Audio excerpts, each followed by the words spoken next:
Live to Ride was a piece I did back in 1993. I had the idea of doing some motorcycle pieces, do something a little different than what I was doing at the time.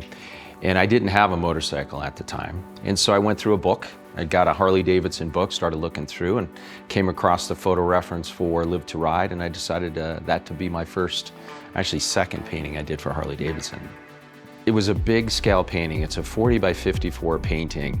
And where do you start? You know, I was doing mostly celebrities' portraits and things prior to that, and I was doing all kinds of things. And so to go into photorealism as tight as this was something very new to me. So I had to learn where to start, had to learn how to paint chrome.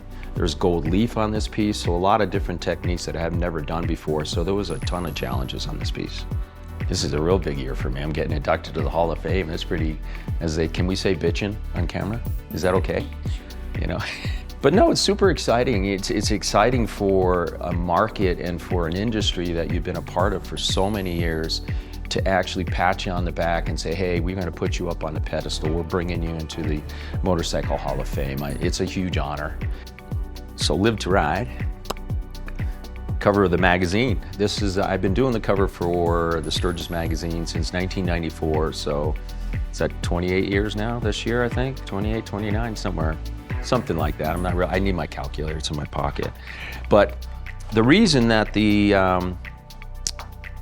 Sturgis publication people picked this for the magazine cover is because I'm getting inducted in the Hall of Fame, and this is what started it for me. This is the first significant painting I ever did for Harley-Davidson. It was the second painting I did, but became the first limited edition print. So pretty significant. Also an exciting thing for me. Another exciting part is there's a full article about my wife Sharon in here, who's one of only a few motorcycle women in the world that have done the Cannonball ride 3 times across the country. Her bikes are actually on loan at the Motorcycle Museum in Sturgis. This is a 15, and then I have a 36 VLH upstairs. Both bikes were in the Cannonball, Motorcycle Cannonball. I did not successfully ride this bike though across the finish line because my husband had an accident. But the bike went across, that's what the little stickers were for. Yeah, it was just kind of cool when they asked. The girls in the gallery are a little disappointed because mine are the only bikes that a female rode cross country twice.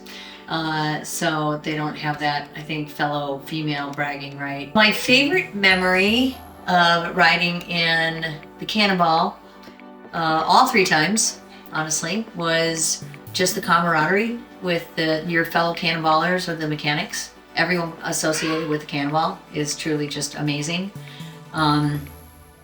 I don't really have a day that I could specify. I had some personal trauma that I was dealing with in my first Cannonball on day 1 and day 3 that involved my brother passing away.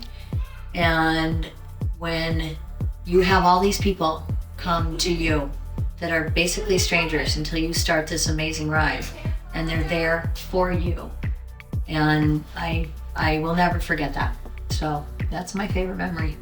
I'm very proud of her. It's funny because when I first told her we're loaning her bikes to the museum, she's like, what, they're not gonna be in the gallery? I was like, they're gonna be in the museum. I don't have any of my bikes in the museum, and they're doing an article about you. So it's nice to put her on a pedestal too every once in a while.